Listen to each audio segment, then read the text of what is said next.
Welcome to another episode of the couple who reads. ഇത് 1000 Splintered Sunsന്റെ second part. Part 2. Okay, അപ്പോൾ how it made me feel എന്നുള്ളത് എൻ്റെ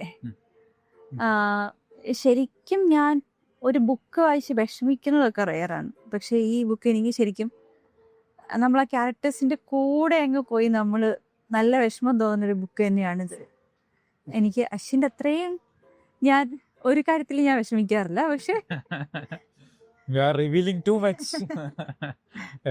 എന്നാലും എൻ്റെ ഒരു ഹാർട്ട് വെച്ചിട്ട് പോലും എന്നെ ഒരു മെൽറ്റിക്കാൻ പറ്റുന്നൊരു ബുക്കായിരുന്നു.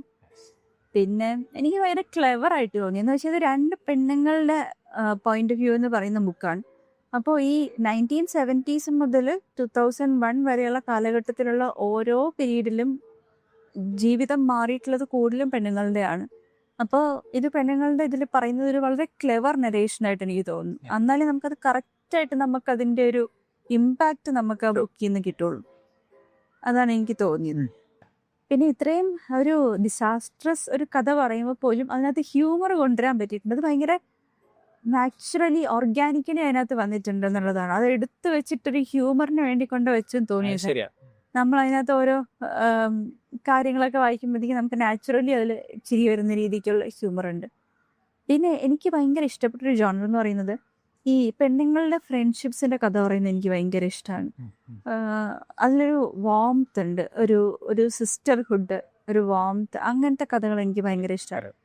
അപ്പോൾ അത് ഇതിനകത്ത് നല്ലപോലെ കാണാം. എനിക്ക് എൻ്റെ വേറൊരു ഫേവറേറ്റ് ബുക്കാണ് കളർ പേർപ്പിൾ എന്ന് പറഞ്ഞിട്ട്, അതിലും അത് തന്നെയാണ്. അതേ ഒരു വാംത്ത് എനിക്ക് ഇതിനകത്ത് നിന്നും കിട്ടി. അപ്പോൾ ഇത്രയാണ് എനിക്ക് പറയാനുള്ളത്. എനിക്ക് ഒരുപാട് ഡീറ്റെയിൽഡ് ആയിട്ട് പറയാനുണ്ട്. നെക്സ്റ്റ് സെഗ്മെന്റ് എന്ന് പറയുന്നത് quotes that touched us and why എന്നുള്ളതാണ്.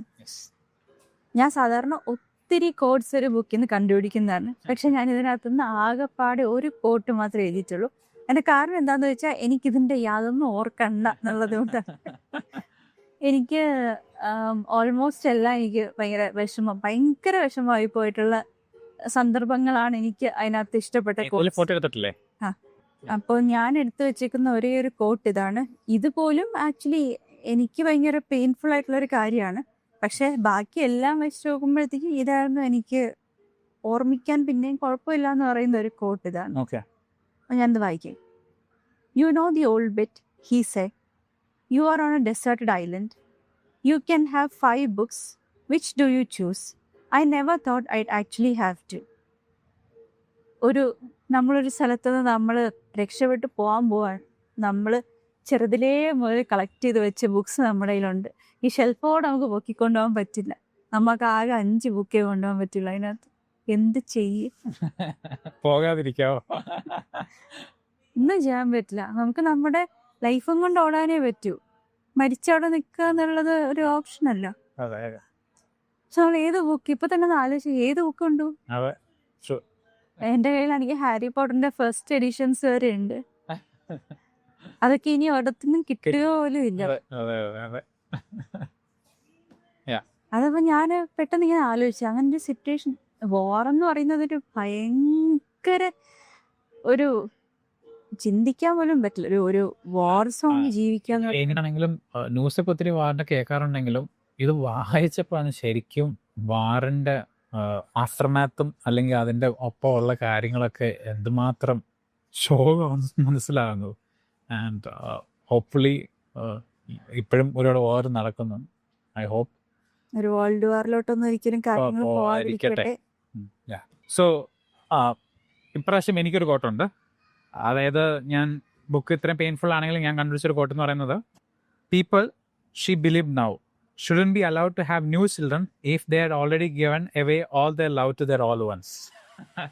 അത് ദീപ്തിക്ക് എത്രമാത്രം ക്ലിക്ക് ആവുമെന്ന് അറിയില്ല, പക്ഷേ ഐ ഫെൽ സോ റെലവെന്റ്. അത് ഡസൻറ്റ് മാറ്റർ, പഴയകാലം ആയാലും പുതിയ കാലം ആയാലും വാറാണെങ്കിൽ അല്ലെങ്കിലും parents out there should know this. പിന്നെ ഞാൻ സിംഗിൾ ചൈൽഡ് ആണ്. അതെ, not applicable to your family അല്ലേ? But then yes. പിന്നെ അടുത്ത കോട്ട്സ് ഇല്ലല്ലോ. സോ അടുത്ത സെഗ്മെന്റ് അപ്പോൾ നെക്സ്റ്റ് സെഗ്മെന്റ് എന്ന് പറയുന്നത് പ്രൈസിങ് ആൻഡ് ഓഫേഴ്സ് ആണ്. യെസ്. സോ ഈ ബുക്ക് ഇപ്പോൾ ആമസോണിൽ 375 റുപ്പീസിനുണ്ട്. 599 ബുക്കാണ്. അപ്പോൾ ഡിസ്കൗണ്ടിലുണ്ട് ഓൾറെഡി. ലിങ്ക് നമ്മൾ എന്ത് ചെയ്യും, ഡിസ്ക്രിപ്ഷനിലിടും. സോ അടുത്ത മാസത്തെ ഞങ്ങൾ 2 റീഡിൽ ഒരു റീഡ് നിങ്ങൾക്ക് അറിയാം ഏതാണ്? പറഞ്ഞ പോലെ തന്നെ വെനസ്ഡേ ആണ്. അതുകൂടാണ്ട് നമ്മൾ അന്ന് ആദ്യത്തെ വീഡിയോയിൽ എടുത്ത 2 ബുക്ക് നമുക്ക് അൺറാപ്പ് ചെയ്യാനുണ്ട്. ഇതിലേതെങ്കിലും ഒരെണ്ണം സെലക്ട് ചെയ്ത് നമ്മൾ അൺറാപ്പ് ചെയ്യുന്നു. അതായിരിക്കും അടുത്ത മന്തിൽ സെക്കൻഡ് റീഡ്. ഏതാണ് സെലക്ട് ചെയ്തു? ഞാൻ നോക്കട്ടെ.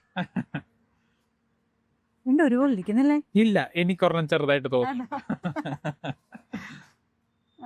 ഇത് അതാണ് ആ സൈഡിൽ തന്നെ വെച്ചത്. പറയട്ടെ. ഞാൻ പെട്ടെന്ന് പഠിച്ചോളാം.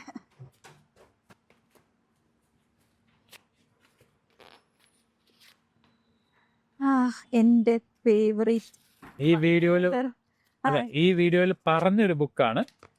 അത് തന്നെ കിട്ടിയത്. അതെ, കൊള്ളാം. ഏതാണ്? The Color Purple. The Color Purple.